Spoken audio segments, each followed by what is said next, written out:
ugliest guy in the building, Randy Romero. Can he hear me? Okay, he may have eased out of the building. I want to welcome you to the 45th anniversary celebration for MFJ Enterprises.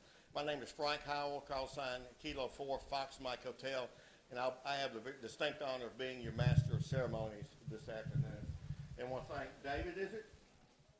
Yes. David for some appreciated audio assistance here. We, as we get started, if you would bow your head, and I want to take just a moment of silence to thank our Lord for this day and for the passion that we have for our hobby. Just a moment.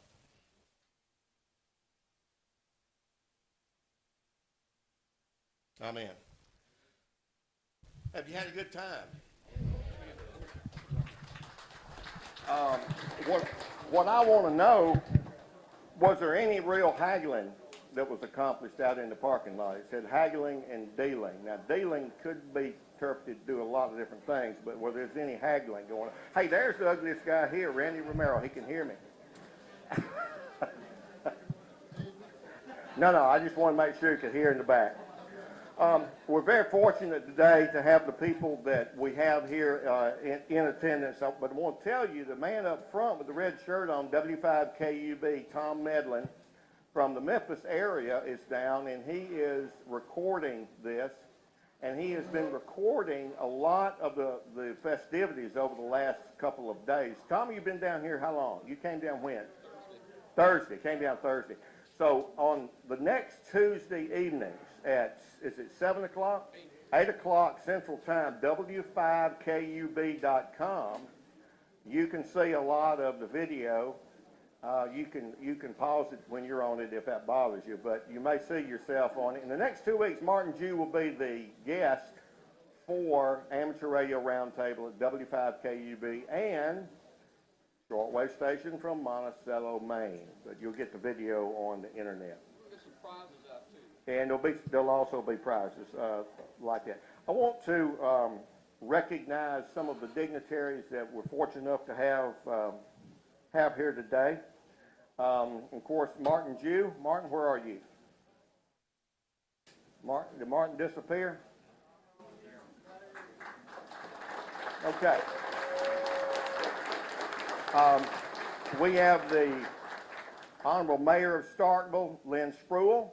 Mayor, back behind you. Very good, very good. We have the President of the American Radio Relay League, Rick Roderick. Rick, where are you? There we go. We have the Director of the Delta Division, Dave Norris. Dave Norris. And we have the manager of the Mississippi section for ARRL, Malcolm Cowan. Malcolm? Very good, very good. We have a number of other representatives, none the least of which are from ICOM, Ray Novak and Will Jourdain. Ray and Will? Ray? Will? All right, we have from Innov Antennas, Justin Johnson. Justin, are you here? Or are you still doing a forum? There we go. Thank you very much. All the way from United Kingdom. We have a representative from RigPie, Howard Nurse from California. Howard? Very good. We have a Remote Shack representative, John Troy. If your duck blind is too wet and cold, you can operate from your home using Remote Shack. Okay? Is Richard and Tammy here from Maine Trading Company? They were going to try to pack up. I don't know why they thought some stuff might walk off if they just left it in the parking lot, but they were going to pack up stuff. King of low prices, they take trades, and I think that you can talk them into financing if it's a big enough purchase. So Maine Trading Company, we're most appreciative of them coming from Paris, Texas. Now, their logo says they're loco, but I really can't speak to that. And that's the Lowndes County Amateur Radio representative. Is Ken Campbell here? Ken Campbell, see here. Arnie, will you stand in to be a representative for loco? Everyone knows Arnie. Thank you. That group handled the VE test there. Okay. All right. We have actually he's a pretty handsome guy. The head of MFJ Human Resources, Randy Romero. Randy had an awful lot to do with helping pull this together with our next MFJ representative of customer service, Richard Stubbs. Now, Richard was giving a tour, and I'm not sure if he's made it back yet, but he will be here. So let's give Richard a round, even though he's not here. Okay, what we're going to try to do is we're going to shoot for 2 o'clock as a way to wrap this up, but we've got some things that we want to talk about here today to celebrate this 45th anniversary. How many companies make 45 years? I'm a retired professor at Mississippi State, and I've studied stuff like that, and it ain't too many is the technical answer. That's a statistician would say that. And so it's been my distinct honor and privilege to get to know Martin Jew, and I count him as one of my good friends. And so I'm going to say a few words. You're going to have to eat fast, Martin. You're coming up. All of you know a lot about Martin and ham radio, what he's done in ham radio, but I want to talk a bit about some other things, his involvement in community, and about his family. America, the Statue of Liberty says, give me you're tired, you're poor, you're et cetera, et cetera, et cetera. If you work hard and play by the rules and save and that kind of thing, you just might be successful. Well, the Martin Jew family, speaking as a sociologist who studied entrepreneurship, is one of the great American entrepreneur families. Just a few generations ago, his predecessor was carrying things, maybe pounding spikes on the Transcontinental Railroad. And just a few generations later, one of his heirs is at the top of his industry. What a great American story. That truly is something that we can celebrate, certainly here in Starkville. The Delta Chinese are a story in and of themselves and what they have done. If you have an opportunity to go to MPB Online, Mississippi Public Radio Online, there is a video that my wife and I had the privilege of being involved in a private viewing called Honor and Duty, the Mississippi Delta Chinese. And some of the amazing things that I learned is that back in that day, the Delta Chinese were not allowed to go to school with white folks. That is, they went to an old ragged building that had rats running through it, and it was catch as catch can, and they couldn't go to school. That was not unusual back in that day. But when World War broke out, all but 2 of them enlisted immediately. How many of us could say we do that? I don't know what the answer to that would be, but I'm truly struck by the civic loyalty of the Delta Chinese and building, particularly in the grocery business and having that. And during the Depression, there are many people said we would not have survived without the Chinese grocery stores. So his family sort of has that tradition. Martin has been very involved. For the image of being a tightwad, I find him to be quite the opposite. Martin is an extremely giving person, particularly if it involves young people. He has been involved in helping companies and getting started through the Mississippi State University Entrepreneurial Center. He has been on the ARL Industry Advisory Board in years past. He's been the board president of the Boys and Girls Club here in this area. He's been the board member and president of the board of the Children's Museum in Jackson, raising millions of dollars directly for children and what they do. We've had the privilege of attending some of the fundraisers there, and Martin's been a very instrumental person. He's also been vice president of the Mississippi Delta Chinese Heritage Museum, and I believe there is a homecoming. Martin, is it coming up at Delta State, coming up next month? That if you want to know more about the group I'm talking about, Delta State next month, if you'll look at their calendar, it ought to be something worth going to. He's also been a board member of the Perpetual Fund of the Greenville Chinese Cemetery. I could name a bunch of those. I know some things that I won't reveal about Martin, where he has given privately to facilitate young people doing things, particularly as involved amateur radio and having a better chance in life.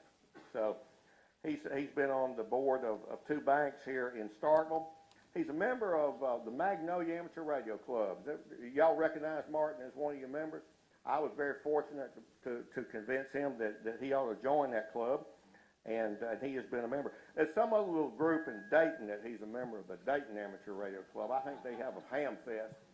He's a member of that particular club as well as the Cathay ARC, which is the Chinese ham radio group. So Martin certainly celebrates his heritage, and his family, as I said, and I'll close with this, has been one of the great entrepreneurial families in America, going 45 years strong. It would be Dr. Jew. He just didn't finish that dissertation because he was making too much money. So would you welcome Martin Jew to come up to the microphone?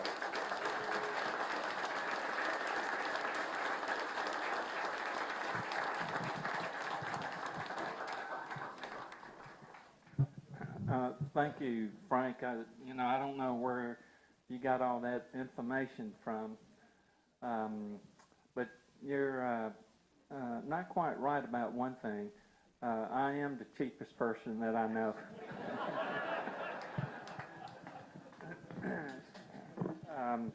But I just want to thank all of y'all for coming to help us celebrate our 45th year being in business, and I hope y'all had a really good time. We work really hard to make this very special for you.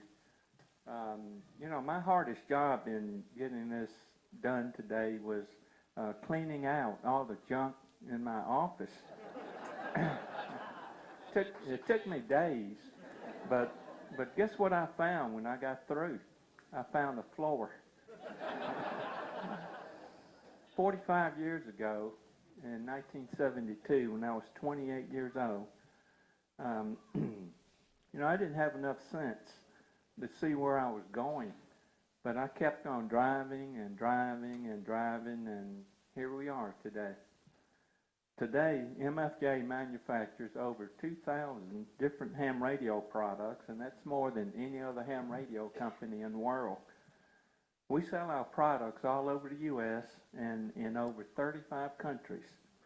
We're ham radio's largest advertiser, and over 90% of our products are made right here in Starkville. And this happened because of all of you here. And I would like to thank my fellow hams from all over the world, our employees, my family, my friends, and especially my wife, Betty. And we have some very special guests here that would like to share a few words with you. So I'm going to turn it over to them. Thank you very much.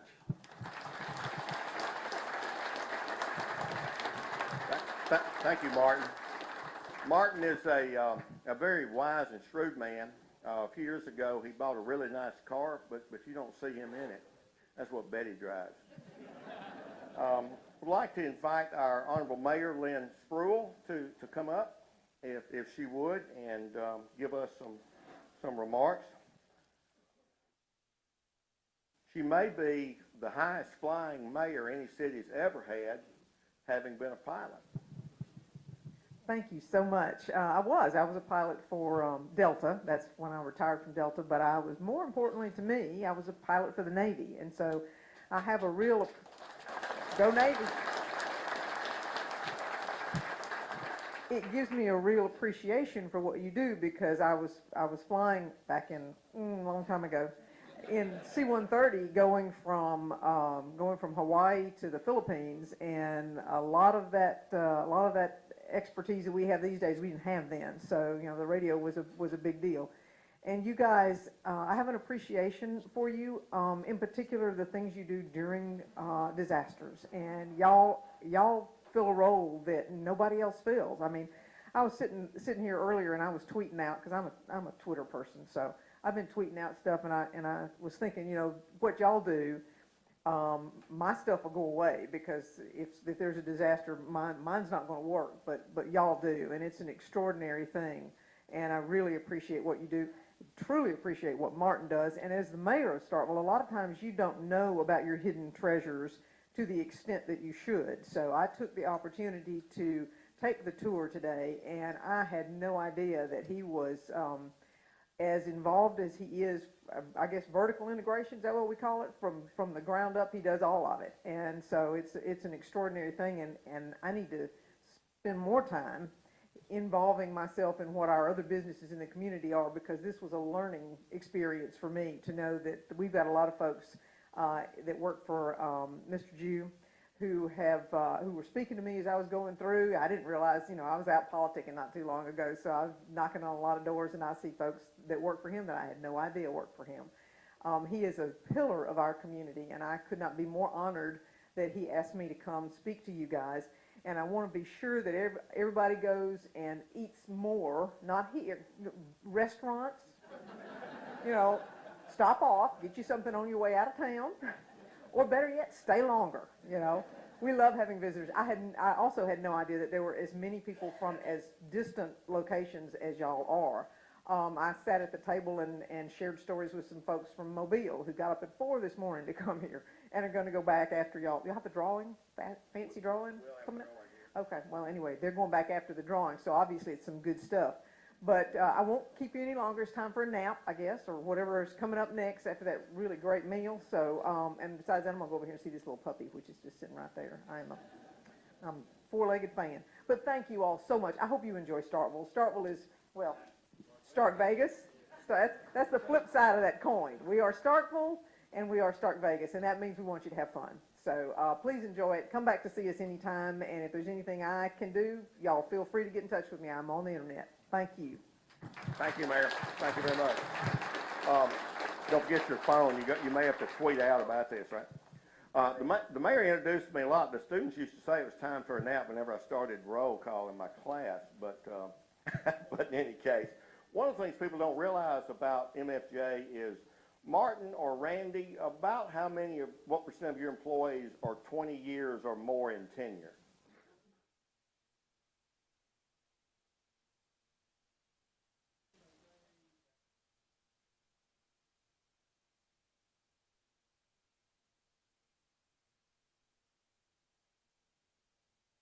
See, and that's amazing. That really says something. That really says something.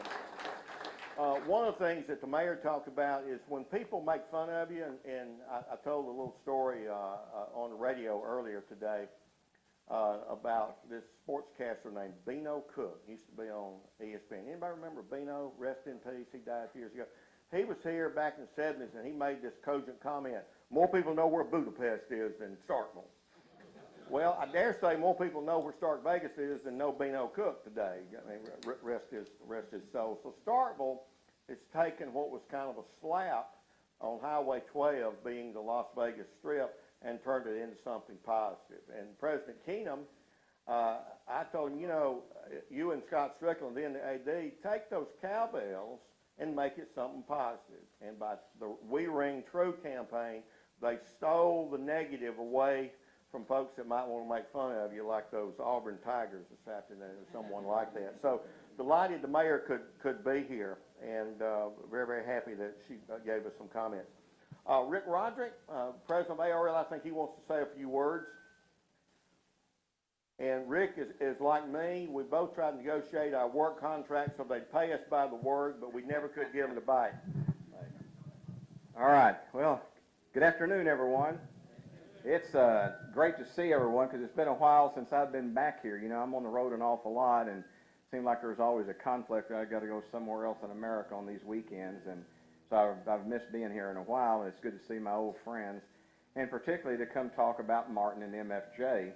I was thinking after I got an interview with the newspaper, I don't know where she went, she asked me this question about, well, how long do you have MFJ products? And I said, how long have you had them? I said, for 45 years, from the very beginning. And then I got to thinking, how many MFJ products do I have? And I counted at least 30 MFJ products back at my ham shack in some form or fashion that I still use to this day. But I've watched Martin grow up, because I did start buying his products a long time ago. And I remember hearing about him when he started in his garage, and then the hotel room, the infamous hotel room he finally got kicked out of. And so it's been a pleasure watching him grow, because, small businesses have a tendency to fail. A good number of them do, and most of them don't last 5 years anyway, but he did. and 4.5 decades later, he and his MFJ team are still here. And that says a lot to me. And he's also grown with acquisitions. And if you look at statistics on acquisitions, there's a big number of them fail too. In fact, more than half of acquisitions fail. But he didn't fail. Martin and his employees hung together over all those years, and they have succeeded. So I think it's something the amateur community needs to be proud of. I think it's something the Mississippi hams need to be proud of, and I know I'm certainly proud to be his friend. As far as the ARRL goes, I can tell you we're really happy to have Martin because he's one of the most prominent advertisers that we've had for years. And I can't think of a QST that I haven't picked up since he began that didn't have an MFJ ad in it. And so, that says a lot there. He's never given up on us. He's always helped us out with advertising and things like that. And again, that's very important to all of us in terms of keeping the league and our advertising important to the bottom line. In just a couple of words in closing about Martin, it strikes me that, you're talking about entrepreneurship, Frank, and that's the backbone of America. People who take risk.